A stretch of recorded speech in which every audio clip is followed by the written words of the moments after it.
పెద్దలందరికీ PL Visweswara Rao sir మిగతా పెద్దలందరికీ ఉద్యోగం. ఈరోజు విభజన హామీల గురించి కోదండరామ్ సారు ఎన్నికల తర్వాత సదస్సు రూపంలో ఈ కార్యక్రమం ఎందుకు తలపెట్టినని రాష్ట్రం మొత్తం చర్చ జరుగుతూ ఉంది. రాబోయే రోజుల్లో పార్లమెంట్ ఎన్నికలు ఉన్నాయి. కేసీఆర్ ప్రభుత్వం ప్రతి బిల్లులో మొన్నటిదాకా బీజేపీ ప్రభుత్వంతో ప్రొఫెసర్ కోదండరామ్ సార్ వేదిక రావాలని కోరుతా ఉన్నాను.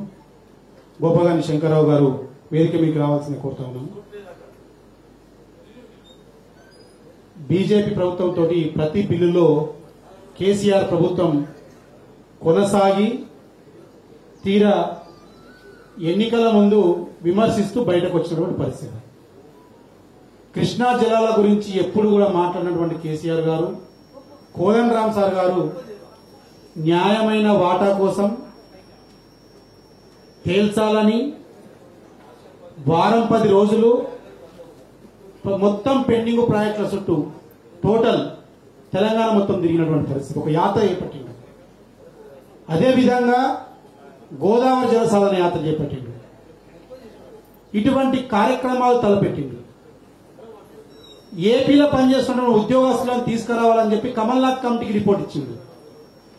నిరుద్యోగులను మోసం చేస్తున్నటువంటి కేసీఆర్ గారికి తెలంగాణ ఉద్యమంలో ప్రొఫెసర్ కోదండరామ్ గారు నిరుద్యోగులకు ఉద్యోగాలు వస్తాయని చెప్పి తెలంగాణ ఉద్యమంలో నిరుద్యోగులను పిలిపిస్తే తెలంగాణ రాష్ట్రం ఏర్పడిన తర్వాత నిరుద్యోగులను నిండా ముంచినటువంటి కేసీఆర్ ప్రభుత్వంకు గుణపాఠం చెప్పాలని, నిరుద్యోగులకు ఉద్యోగాలు ఇవ్వాలని చెప్పి లక్షలాది మందితోటి నిరుద్యోగ ర్యాలీ చేపడితే సరిగ్గా 2017 ఫిబ్రవరి 22 నాడు అర్ధరాత్రి 2 గంటలకు 500 మంది టాస్క్ ఫోర్స్ పోలీసులను తీసుకొచ్చి కోదండరామ్ సార్ యొక్క తలుపులు బద్దలు వలగొట్టి సార్ నిర్బంధించి కామట్పుర పిఎస్ లో ఓల్డ్ సిక్ లో నిర్బంధించినటువంటి పరిస్థితి.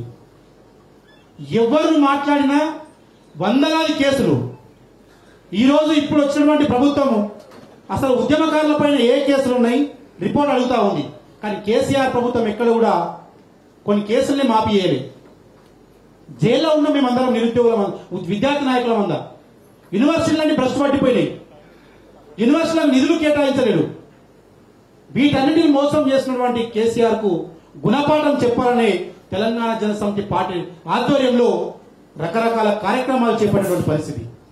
కాబట్టి ఇప్పుడున్న ప్రభుత్వంలో ఖచ్చితంగా న్యాయం దక్కుతుంది. ఎందుకంటే ప్రొఫెసర్ కోదండరామ్ గారు నిరంతరం పేదల పక్షాన, ఉద్యోగస్తుల పక్షాన, రైతుల పక్షాన మాట్లాడుతున్నటువంటి పరిస్థితి. కాబట్టి మనమందరం ఈ కార్యక్రమం 40 నిమిషాల్లో ముగుస్తుంది. కాబట్టి ఇంకా మనకు పెద్దలు కన్నగంటి రవి గారు, శ్రీధర్ సార్ గారు, మరి అంబాటి నాగయ్య గారు, మిగతా పెద్దలు మాట్లాడతారు. కాబట్టి దయచేసి లంచ్ చేసినటువంటి పెద్దలందరూ కింద డైనింగ్ హాల్ ఉన్నటువంటి పెద్దలందరూ హాల్లోకి రావాల్సిందిగా కోరుతా ఉన్నాను. 40 నిమిషాల్లో కార్యక్రమం ముగుస్తా ఉంది. కాబట్టి కేంద్ర ప్రభుత్వం ముసలి కన్నీరు గాచుడు కాదు. రాబోయే ఎన్నికల్లో మీరు ఇక్కడ మేము ఎన్నో గెలుస్తామని మీరు అనుకుంటా ఉన్నారు. మీరు తెలంగాణ ప్రజలకు సమాధానం చెప్పండి. ఇన్ని రోజులు మీ విభజన అంశాలను పరిష్కరించకుండా, రావాల్సిన వాట తేల్చకుండా మీరు ఏ ముఖం పెట్టుకొని ప్రజల మధ్యలో ఓట్లడతానికి వస్తారో ఒక్కసారి టీజేఎస్ పార్టీ పక్షాన, ఈ వేదిక పక్షాన మేము అడుగుతా ఉన్నాం. రాబోయే రోజుల్లో ఈ సదస్సును కూడా రాష్ట్ర వ్యాప్తంగా నిర్వహిస్తాం, ప్రజలను చైతన్యం చేస్తాం.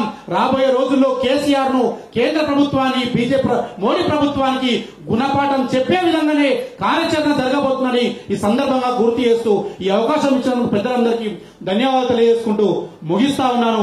ఇప్పుడు మన పెద్దలు రైతు స్వరాజ్య వేదిక నాయకులు మరియు రైతుల పక్షాన నిరంతరం రాష్ట్ర వ్యాప్తంగా ఎక్కడ అన్యాయం జరిగినా ఈ కేసీఆర్ ప్రభుత్వంలో నిరంతరం ప్రతి వేదికను రైతుల కోసం మాట్లాడిన పెద్దలు కన్నెగంటి రవి గారు తన యొక్క అమూల్యమైన సందేశాన్ని ఇవ్వవలసిందిగా కోరుతా ఉన్నాం. గోపాగాని శంకర్